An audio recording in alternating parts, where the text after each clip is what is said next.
We are in the middle of a raging bull market. Sensex is at 60,000 levels. Bull markets are great time to make money. Everybody is happy. You buy something today, tomorrow you see the prices going up. Is it a reason that you should be participating full-heartedly in a bull market? The answer to that is no. It is equally essential that during a bull market, you have to be very, very cautious. In this episode on NRI Money Clinic, I am going to discuss with you why you should be cautious and why a cautious approach is beneficial to you. This is NRI Money Clinic for you, and I am Dr. Chandrakant Bhatt, investment consultant and a financial planner.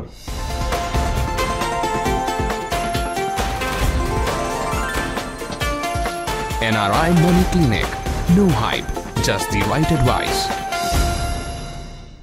Bull markets develop when the memories of the past bull markets and the collapse that comes with this has been forgotten.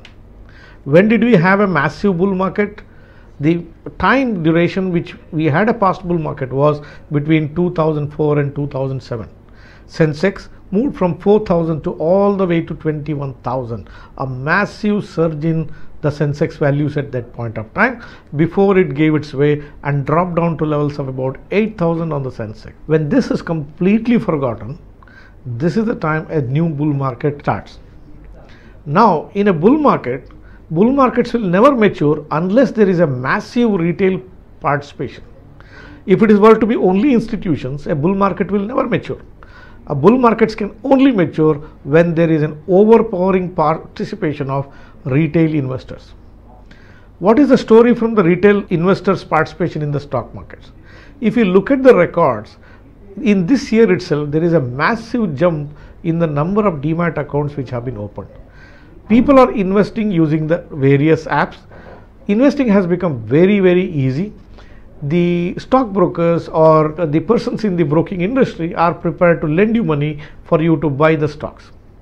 So these are all an indication that the bull market is going towards maturing and going towards the end phase of the bull market. Does it mean to say that it will collapse tomorrow or it will collapse after 6 months? I don't know. We do not know. See, no one can predict where the Sensex will head to, what levels it reach, what is the level of collapse it can bring along with it. Nobody can predict. In fact, if there is anyone who can predict, it is only God, whom I have never seen, or another fool whom you don't have to take seriously. So nobody can predict what levels the Sensex can rise. It can rise all the way from here to a lack of level, or it may collapse from here itself, or it may reach some other height and then it may fall off from there. All possibilities exist. In a bull market, what happens is people increase their risks.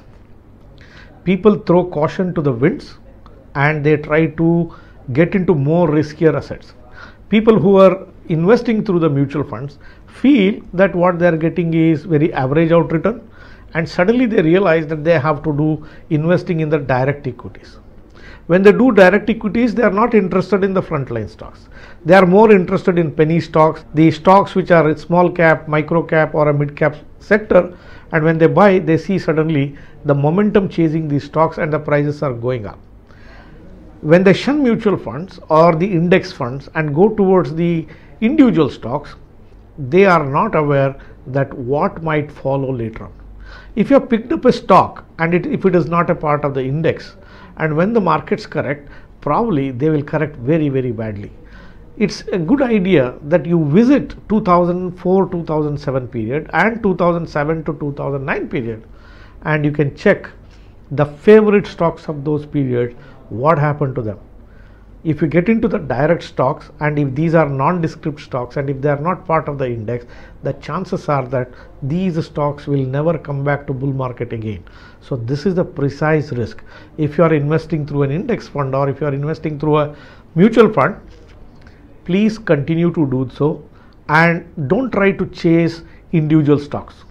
If at all, if you want to invest in individual stocks, keep your exposure controlled. Call it as a fun activity. Maybe keep an exposure of about 10% of whatever the money you want to put it in this, and don't go overboard on it. When you put your money into the mutual funds, one thing is certain, you have well diversified. Each mutual fund, whichever the one you have picked up, will generally have 40 to 80 stocks which are built into that portfolio. If something were to go wrong in one or two stocks, it will not materially impact you to a great extent. Even when the markets correct, the chances of these funds coming back to the previous level after a certain number of years is very, very real. So if you are an investor who are already invested in mutual fund, please continue to invest in mutual fund. Don't take the steps of going for direct equity just because it's a raging bull market.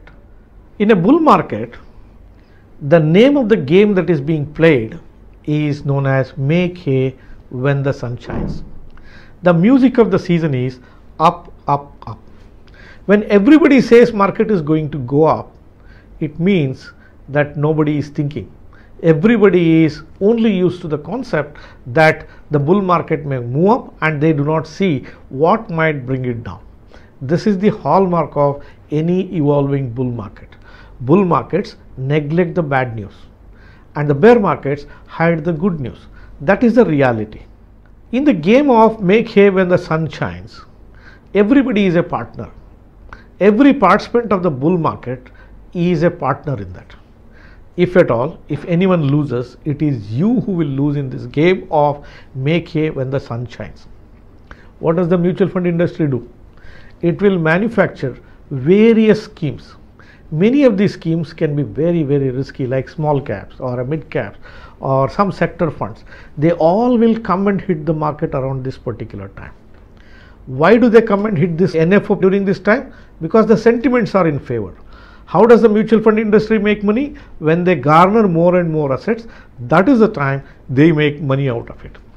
After they sell an NFO, even if the stock prices come down or the mutual fund NAVs go down, it doesn't make any difference for them because they get paid based on the retainership or the expense ratio which has been built into it. So everybody is up for making money in this. What does the stockbroker do? What does the brokerage houses do? They are prepared to give you margins. They say buy today and you can pay later on. The bank desk, the wealth management desk may say, look, you can pay now, or I'll lend you some money against this particular stock, you can trade. Everybody knows that there is a money to be made here and they will make their money. None of these guys will lose because of the bull market, whether it is a mutual fund house or the stock market brokers, because they have taken enough care. They have ensured that they have kept certain amount of margin. If the markets were to fall, they are well covered for that, or they will immediately liquidate that particular stock. So they will never lose. What will be the story with the televisions and the newspapers? This is a time for them to build the TRPs. So they keep discussing which stock is going to go up, what happens to the stocks, what happens to the Sensex levels, everything. There are beeline of experts who come and talk on the television channels. Are these the experts? There are no experts in this field. There are only people who can give you the best possible judgment. If somebody says the Sensex will be at 70,000 or 75,000 after 6 months, you better record that video and see after 6 months. You will realize that how jokingly they would have made the comment. So no one is an expert in this particular field. People can only make guesses. People can only assume things unless they sell a story, unless they make predictions. You are not interested to put your money into that particular stock or into that particular mutual fund house, or you are not prepared to see the television channel itself. During a bull market, all these persons are on the other side of the trade where they make money. You can also make money, but you can also lose money. Whether you make money or whether you lose money doesn't impact these people at all. They are there to make money during this bull market. What does the mutual fund industry do? They bring NFOs of the risky funds during the peak bull market conditions. When the NFOs come, it is more or less certain that these ideas have run out. But during the same bear market, when the risk is down, the ideal thing could have been to float an NFO or promote a fund which is least risky now. But that the industry will not do because the sentiments are bad. If they say that you invest here, the general public is not interested. So they will make hay when the sun shines. It is your responsibility to stay cautious and tread with caution. So when will a bull market end? A bull market ends when the central banks decide to end it. There is a saying, bull markets never end till the central banks decide to kill it. How can a central bank kill a bull market? Very simple. It can tighten up the money supply. If it restricts the money supply into the market, that can bring down the market very badly. It may not buy bonds, or it may instruct the various participants of the market like stockbrokers or anyone in this industry not to lend against the stocks, or to increase the margins in case if they have to lend against the stocks. This can create a scarcity of money, and when there is no additional money which is coming in, the bull markets are likely to end. Well, when will it happen? I wish I knew the answer for that. So as an investor, what should you do? Should you be worried that one day bull markets will end and you should not participate? The answer is no. You must enjoy the bull market. This is a time where you can make enormous amount of money. It's just that you have to be cautious. You have to follow the established steps, ride on the market, but make sure that you will not become a collateral victim of this bull markets whenever they end. So what's my recipe for you to be successful in this bull market? If you are a first time investor, handle with extreme caution. Take time to read through, understand, imbibe the concepts here, and then take a dip on this. It's a good idea to get into the bull market with a small amount of money. Don't borrow, don't leverage and then bring money from outside and then participate in a bull market. You buy the mutual funds or stocks to the extent that you can handle them. If something were to go wrong, let it not materially impact your finances permanently. When a bull market ends, if you have leveraged, if you have borrowed, then the debilitating effects of a bull market can prolong in your life for many, many years to come. Another thing the first time investors have to keep in mind is always keep exposure control. How much can I expose myself to an individual stock, or how much can I expose to a particular fund, or whatever the means that you decide to invest in. It could be a PMS, it could be a mutual fund. Keep an exposure control on that. Many investors do this mistake of buying stocks which are cheap. When they say cheap, if a stock is available at 50 rupees, they think it's a cheap stock. The price point 50 rupees may appear cheap, but it may not be the quality stock that is available for you in the market. It makes sense for you to buy something which is there included in the index itself. Even if it is very pricey, it makes sense for you to buy that pricey stock than to buy the penny stock or the nondescript stock just because it's available at a lower price point. Completely shun the non-quality, stick with the quality. What if you are a regular investor? What's the advice for you? The regular investors have one set of problem here. You have seen these bull markets for a long period of time and you may tend to become complacent. You may think that I have mastered the markets, I know what is going to happen, and that is where the mistakes could happen. If you are a regular investor, do not change your discipline. If you are investing through an SIP route, please continue. Just because the bull markets are raging, don't try to commit extra money. Don't try to borrow money and try to put it in the market. It's equally required that you keep adjusting your asset allocation from time to time. If you have set your debt equity at, let's say, 40 debt and 60 equity, whenever equity portion increases by 10%, 15%, 20%, it's a good idea that you sell a portion of the equity and convert it to debt. So this asset allocation adjustments must be done at very, very regular intervals of time.